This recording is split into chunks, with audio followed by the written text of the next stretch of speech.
السلام علیکم۔ آج کی کتاب حکایات رومی، یہ اس میں جی کچھ دلچسپ نصیحت آموز حکایات ہیں۔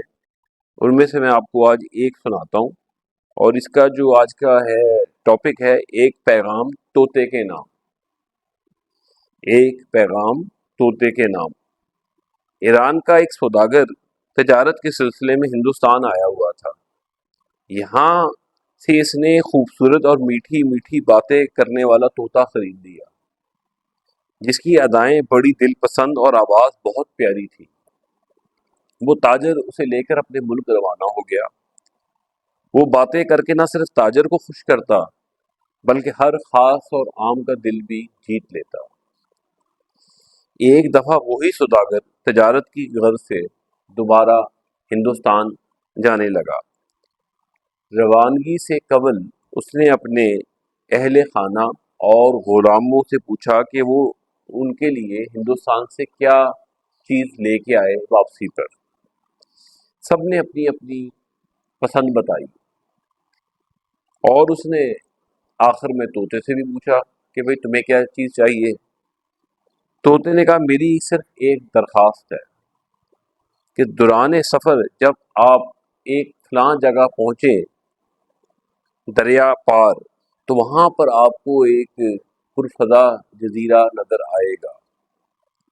وہاں پر میرے جیسے طوطے ہوں گے، آپ ان کو وہاں پہنچ کر میرا سلام کہنا، اور کہنا کہ تمہاری قوم کا فلاں طوطا میری قید میں ہے اور تمہاری ملاقات کو جی ترس گیا ہے۔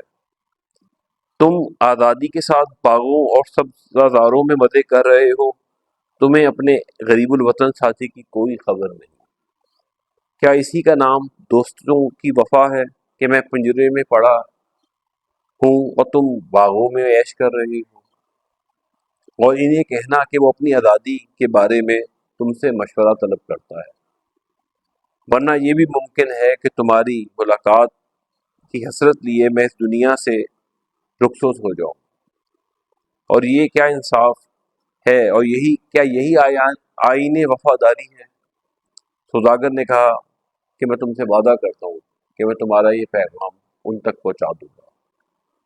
سوداگر سفر کرتا ہوا ہندوستان پہنچا، اور طوطے کے بتائے ہوئے پرفضا جزیرے سے جب گزرنے لگا تو وہاں سے بہت سے طوطوں کی آوازیں آنے لگیں۔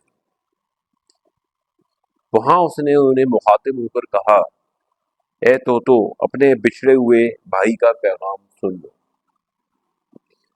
جو میرے گھر میں ہے وہ سلام کہتا ہے، اور وہ تم پر افسوس کرتا ہے کہ تم اس کو بغیر سب شاخوں پر جھولنا اور یعنی تم اس کے بغیر سب شاخوں پر جھولنا کس طرح بھاتا ہے۔ کوئی اس کی ملاقات کی فکر کرو۔ ابھی سوداگر نے بمشکل اپنی بات مکمل کی تھی کہ درخت کی شاخ پر بیٹھا ہوا ایک طوطا پھڑپڑانے لگا، اور پھر بے دم ہو کر زمین پر گر گیا، جیسے بے جان ہو گیا۔ سوداگر سوچنے لگا کہ بعض اوقات ایسی گفتگو سے خاموشی بہتر ہوتی ہے جو فساد اور اضطراب پیدا کرے۔ سوداگر اس پیغام رسانی پر بڑا شرمندہ ہوا کہ اس نے ناحق اپنی زبان سے ایک جان گوائی۔ خیر، مرنے والا مر گیا، اور ہو سکتا ہے اس نے سوچا کہ یہ اس طوطے کا کوئی عزیز ہی ہو جو اس کا رنج اور صدمہ برداشت نہ کر سکا ہو۔ وہ افسوس کرتا ہوا وہاں سے رخصت ہوا۔ کچھ عرصے بعد اس نے اپنا کاروبار وہاں مکمل کیا اور واپس اپنے وطن کو لوٹ گیا۔ جب سب کو ان کی حسب فرمائش تحفے دے دیے تو طوطے نے پوچھا کہ آپ نے میری فرمائش پوری کی؟ جواب میں سوداگر نے سرد آہ بھری، اور اس کے چہرے پر رنج و عالم کا ایک آثار نمایاں ہونا شروع ہو گیا۔ کہنے لگا، بہتر یہی ہے کہ جو کچھ ہوا اس کے بارے میں مت پوچھو، تمہیں صدمہ ہوگا۔ میں تو خود تمہارا پیغام دے کے پچھتا رہا ہوں، اور ابھی تک میرا دل مجھ پر مذمت کر رہا ہے۔ طوطا بولا اے مالک، ایسی خدا نہ خواستہ کیا بات ہوئی ہے کہ جو زبان پر لاتے ہوئے آپ گھبرا رہے ہیں؟ آپ بے تکلف بیان کر دیجیے، جو ہونا تھا وہ تو ہو گیا۔ سوداگر کہنے لگا جب میں ہندوستان کے پرفضا مقام پر پہنچا، وہاں کے طوطوں کو تیرا پیغام پہنچایا، تیرا حال بتایا، سب بیان کیا، اتنے میں ایک طوطا درد سے پھڑپھڑا کر گرا اور تڑپ تڑپ کر مر گیا۔ شاید اسے تیری گرفتاری پر بہت زیادہ رنج تھا اور یہ صدمہ وہ برداشت نہ کر سکا۔ دیکھتے ہی دیکھتے سوداگر کے طوطے کے بدن میں تھر تھری چھوٹی، آنکھیں پتھرا گئیں اور وہ ایک ہائے کی آواز نکال کر گر پڑا اور تڑپتے تڑپتے اپنی جان دے دی۔ سوداگر نے اپنی آنکھوں کے سامنے اپنے پیارے طوطے کو مرتے ہوئے دیکھا تو بہت زیادہ غمگین ہو گیا اور اتنا پریشان ہوا کہ رونے لگ گیا۔ جب رونے سے فارغ ہوا تو اس نے طوطے کو پنجرے سے نکال کر باہر پھینک دیا۔ بس اس کا پھینکنا تھا کہ طوطا پھر سے اٹھا اور درخت کے اوپر جا کے بیٹھ گیا۔ سوداگر نے اسے بڑی حیرانگی سے پوچھا کہ اے چلاک طوطے، یہ کیا ماجرا ہے؟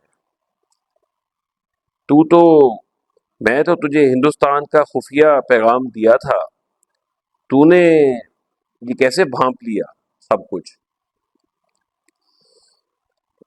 طوطے نے جواب دیا کہ میرے بھائی نے جو مجھے سبق دیا تھا کہ میں قید سے کیسے رہائی پا سکتا ہوں، وہ مجھے سمجھ آ گیا تھا۔